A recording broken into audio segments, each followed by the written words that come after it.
కడప జిల్లా కాజీపేటలో జరిగిన బాలిక హత్య కేసులో నిందితుడు వెంకటేష్ హాస్పిటల్లో చికిత్స పొందుతున్నాడు. వెంకటేష్ను కఠినంగా శిక్షించాలని హత్యకు గురైన బాలిక తల్లిదండ్రులు డిమాండ్ చేస్తున్నారు. రోజంతా కాజీపేటలో ఆందోళన జరిగింది. ఆదివారం నాడు మృతురాలి అంత్యక్రియలు జరిగే అవకాశం ఉంది. కడప జిల్లా కాజీపేటలో సంచలనం సృష్టించిన బాలిక హత్య కేసులో నిందితుడు వెంకటేష్ పై పోలీసులు కాల్పులు జరిపారు.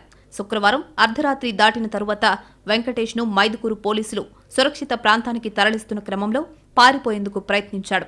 అప్రమత్తమైన పోలీసులపై వెంకటేష్ తిరగబడ్డాడు. విజ్ఞప్తి చేసినా సహకరించకపోవడంతో 2 రౌండ్లు కాల్పులు జరిపారు. ఒక రౌండ్ గాల్లోకి, మరో రౌండ్ వెంకటేష్ మోకాలి కింది భాగంలో కాల్చారు. గాయపడ్డ వెంకటేష్ను మైదుకూరు ప్రభుత్వ ఆసుపత్రికి తరలించారు పోలీసులు. అక్కడి డాక్టర్ల సూచన మేరకు అతడిని కడప రిమ్స్ హాస్పిటల్కు తరలించి ట్రీట్మెంట్ అందిస్తున్నారు. వెంకటేష్ దాడిలో గాయపడ్డ కానిస్టేబుల్స్ నరసింహులు, శివయ్యలకు మైదుకూరు ప్రభుత్వ ఆసుపత్రిలో ట్రీట్మెంట్ జరుగుతోంది. గాయపడ్డ పోలీసులను జిల్లా ఎస్పీ నచికేత్ విశ్వనాథ్ పరామర్శించారు. కాజీపేట మండలం అగ్రహారం గ్రామంలో ఇళ్లూరు శ్రీనివాసులు, నాగమణి దంపతులకు 2 కుమారులు, ఓ కుమార్తె రామకీర్తన ఉన్నారు. కీర్తన కాజీపేటలోని మోడల్ స్కూల్లో ఈ మధ్య ఇంటర్ పూర్తి చేసింది. శుక్రవారం ఉదయం కీర్తన తండ్రి శ్రీనివాసులు తన పెద్ద కుమారుడితో కలిసి మైదుకూరుకు జీవాల కొనుగోలుకు వెళ్లాడు. తల్లి నాగమణి కూలీ పనులకు వెళ్లారు. కీర్తన తమ్ముడు బడికి వెళ్లాడు. దీంతో కీర్తన ఒంటరిగా ఇంటి వద్ద ఉండడంతో ఆంజనేయ కొట్టాలు గ్రామానికి చెందిన ఆవుల వెంకటేష్ వచ్చి కొడవలితో గొంతు కోసి పరారయ్యాడు. ఆ తర్వాత ఇంటికి వచ్చిన తండ్రి, అతడి పెద్ద కుమారుడు రక్తపు మడుగులో పడి ఉన్న రామకీర్తనను చూసి దిగ్భ్రాంతికి గురయ్యారు. అప్పటికి రామకీర్తన మాట్లాడుతూ ఉండడంతో విషయం తెలుసుకుని పోలీసులకు సమాచారం ఇచ్చారు.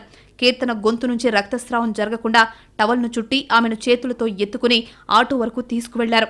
అనంతరం కడపకు తీసుకువెళ్తుండగా హైవేపైకి రాగానే 108 ఎదురవడంతో అందులో కడప రిమ్స్కు తరలించారు.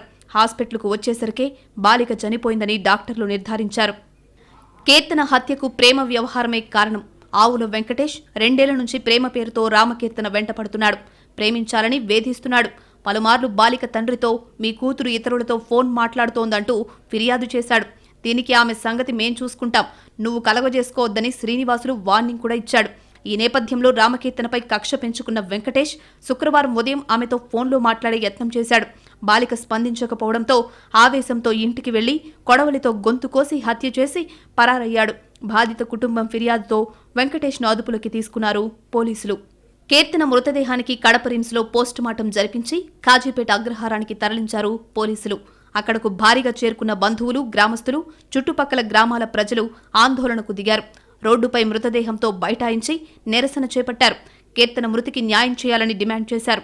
దాదాపు 4 గంటలకు పైగా ధర్నా కొనసాగింది. స్థానిక ఎమ్మెల్యే పుట్టా సుధాకర్ యాదవ్ జోక్యం చేసుకుని బాధితులకు న్యాయం చేస్తానని హామీ ఇచ్చారు. దీంతో ధర్నా విరమించారు. కీర్తన అంత్యక్రియలు రేపు జరిగే అవకాశం ఉంది.